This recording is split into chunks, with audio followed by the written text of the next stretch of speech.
Allah Subhanahu wa Ta'ala berfirman, maka makanlah binatang-binatang yang halal yang disebut nama Allah ketika menyembelihnya, jika kamu beriman kepada ayat-ayatnya. Al-Quran Surah Al-An'am ayat 118.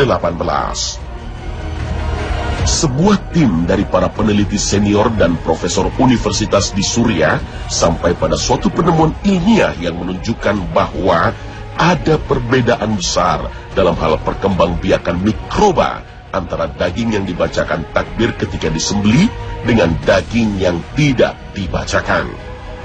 Tim medis yang terdiri dari 30 profesor spesialis di berbagai bidang yang berbeda dalam ilmu kedokteran ini melakukan penelitian biologi dan anatomi selama 3 tahun.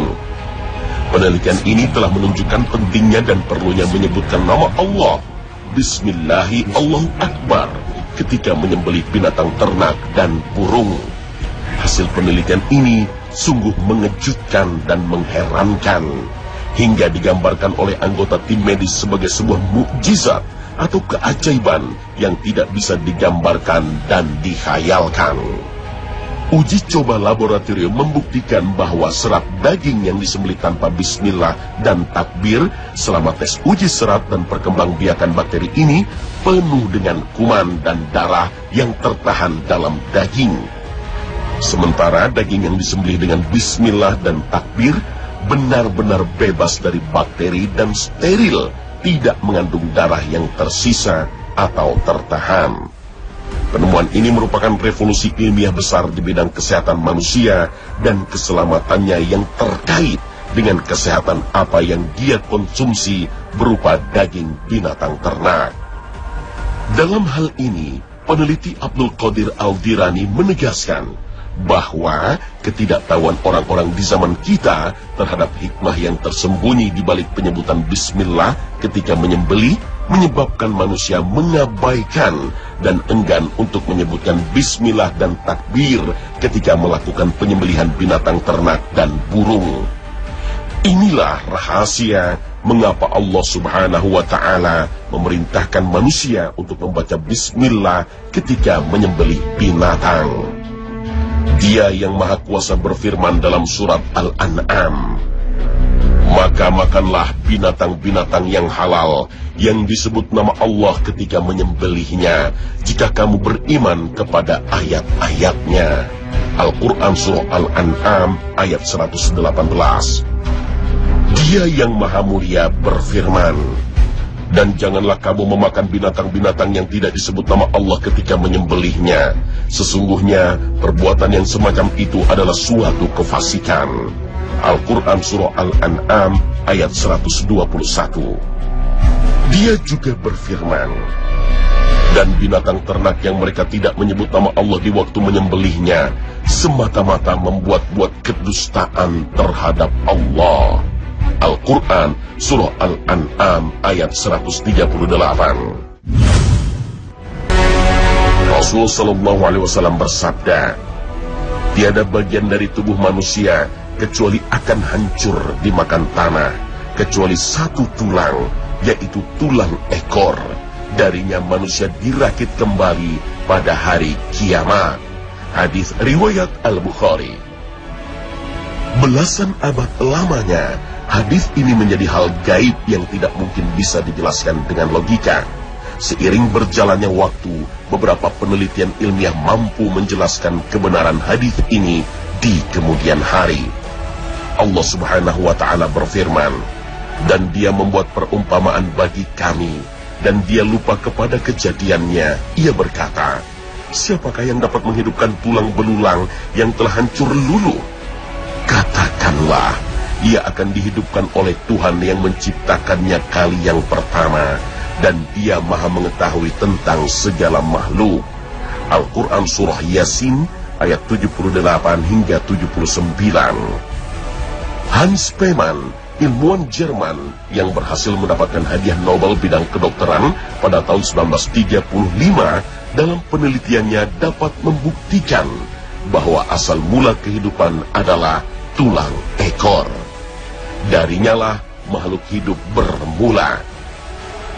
Dalam penelitiannya, ia memotong tulang ekor dari sejumlah hewan melata, lalu mengimplan ke dalam embrio organizer atau pengorganisir pertama. Pada saat sperma membuahi ovum atau sel telur, maka pembentukan janin dimulai. Ketika ovum telah terbuahi, ia terbelah menjadi 2 sel dan terus berkembang biak, sehingga terbentuklah lempengan embrio yang memiliki 2 lapisan. Pertama, berfungsi menyuplai makanan embrio dan menyalurkan nutrisi dari darah dan cairan kelenjar. Sedangkan lapisan kedua telah ada sejak pembentukan janin pertama kalinya. Pada hari ke-15, lapisan sederhana muncul pada bagian belakang embrio dengan bagian belakang yang disebut gumpalan sederhana. Gumpalan sederhana inilah yang mereka sebut sebagai tulang ekor. Dalam penelitian lain, Han mencoba menghancurkan tulang ekor ini. Ia menumbuknya dan merebusnya dengan suhu panas yang tinggi dan dalam waktu yang sangat lama. Setelah menjadi serpihan halus, ia mencoba mengimplan ke tulang itu pada janin lain yang masih dalam tahap permulaan embrio. Hasilnya, tulang ekor itu tetap tumbuh dan membentuk janin sekunder. Meskipun telah ditumbuk dan dipanaskan sedemikian rupa, tulang ini tidak hancur. Penelitian lain dilakukan Dr. Othman Al-Jilani dan Syekh Abdul Majid di Yaman. Mereka berdua memanggang tulang ekor dengan suhu tinggi selama 10 menit. Setelah diteliti di laboratorium, terungkaplah bahwa sel-sel pada jaringan tulang ekor tidak terpengaruh. Bahkan, sel-sel itu dapat bertahan walau dilakukan pembakaran lebih lama lagi. Bahkan, dalam penelitian mutakhir, tulang ekor ini merekam semua perbuatan anak Adam dari sejak lahir hingga meninggal dunia. Ia merekam semua perbuatan baik buruk mereka, dan perbuatan mereka ini akan berpengaruh pada kondisi tulang ekornya. Putih bersih atau hitam kotor. Semakin banyak kebaikan seseorang, maka semakin bersih tulang ekornya. Sebaliknya, semakin banyak keburukan seseorang, maka semakin hitamlah tulang ekornya. Dari sinilah balasan pada hari kiamat kelak tidak akan pernah tertukar. Dari tulang ekor inilah manusia akan kembali dicipta dan dibangkitkan di hari kiamat. Mereka akan diberi balasan sesuai dengan kadar amal-amal mereka. Ajaibnya, ini semua sudah disabdakan oleh Nabi berpuluh abad yang lalu. Tiada bagian dari tubuh manusia kecuali akan hancur dimakan tanah, kecuali satu tulang, yaitu tulang ekor. Darinya manusia dirakit kembali pada hari kiamat. Hadis riwayat Al-Bukhari. Hadis senada juga diriwayatkan oleh Imam Muslim dari Abu Hurairah bahwa Rasulullah SAW bersabda, seluruh bagian tubuh anak Adam akan hancur dimakan tanah kecuali tulang ekor. Darinya tubuh diciptakan dan dengannya dirakit kembali.